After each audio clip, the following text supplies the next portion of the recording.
abriram uma porta que, teoricamente, se eu vivesse naquele mundinho do senador Camará e tudo mais, eu não teria oportunidade. Não pelo lugar, é porque nada chega lá.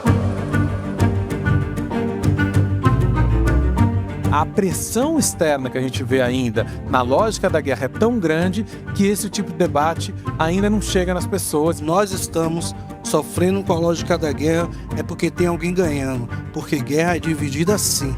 Se nós estamos sofrendo é porque tem gente lucrando com o nosso sangue. Quando não pensarmos numa política criminal, numa política de segurança pública e uma política de drogas que minimamente trabalhe uma perspectiva dos direitos humanos, nós não conseguiremos avançar, estaremos enxugando o gelo e reforçando a violência. Estamos olhando para a proibição e vendo o quanto que a proibição causa de violência letal, de morte das nossas juventudes. Diversas consequências sociais que a gente não consegue medir, nunca vai conseguir medir, que é a dor de uma mãe que perde seu filho. E sem políticas públicas a gente não vai prosperar com todos os desafios que a gente vem tentando progredir em todas essas mesas. Parece um método de interpretação constitucional que pode ser espraiado para uma série de outras situações, trazendo inúmeros ganhos. O tema sai da esfera penal e exige preparo, e essa é a questão talvez mais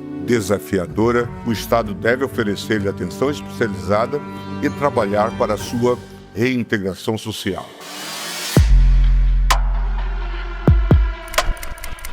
É preciso avançar rumo a uma regulação da produção, distribuição e comercialização de toda e qualquer substância. E o Brasil, como uma grande potência agrícola, a gente poderia estar trazendo esse protagonismo, desenvolvendo produtos, beneficiando muita gente, gerando empregos, gerando receita para o nosso país. Então, por que não legalizar?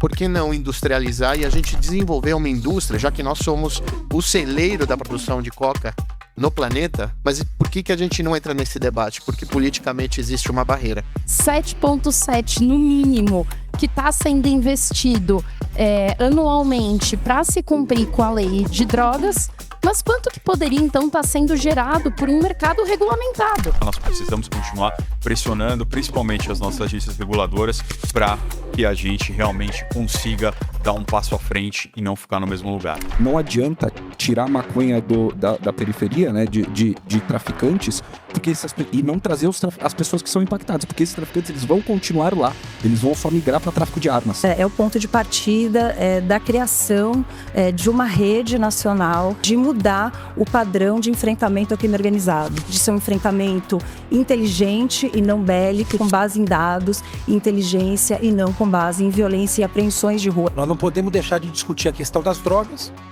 que é fundamental, e a reforma necessária e inevitável do sistema penitenciário. Que são dois dos maiores desafios. As operações policiais elas deveriam ser o final de uma cadeia que começa com a investigação e não o contrário. Muita gente apoia, mas muita gente não suporta e denuncia o quanto isso é desigual e reproduz o racismo.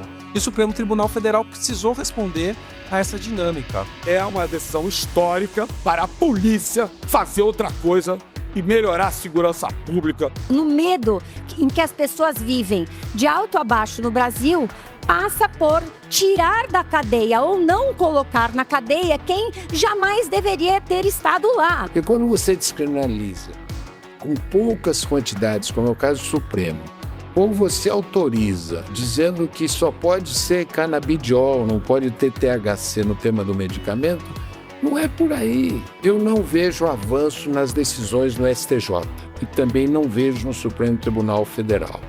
Eu vejo perigo. Então essas coisas elas são contraditórias na medida em que garimpo, o tráfico de drogas tem se retroalimentado e criado outras estruturas de produção dessas drogas ilícitas. A democracia impõe a participação das pessoas e a escuta ativa das pessoas que compõem e que são destinatárias desse serviço. Permite-nos alcançar alguns progressos significativos numa situação que era absolutamente calamitosa da última década do século XX. De esta política se quiera mirar bien, no solamente de una mirada de salud, sino también de una mirada social, que son muy importantes para intervenir todas estas determinantes sociales de la salud. Não se pode desconsiderar e pensar a regulamentação da cannabis em outros determinantes de saúde que não são só os efeitos individuais em cada condição clínica. Nós temos aqui uma série de avanços que foram paulatinamente sendo alcançados, mas ela é uma questão que deve ser também enfrentada como uma necessidade de ajuda, de apoio. Todo esse arcabouço do nosso Estado, estando, com o intuito de fazer com que a cannabis medicinal no Brasil seja uma realidade, é muito importante para assegurar a qualidade dos medicamentos. Então nós não podemos abandonar a luta por direitos de cidadania em nome do consumo e dos consumidores.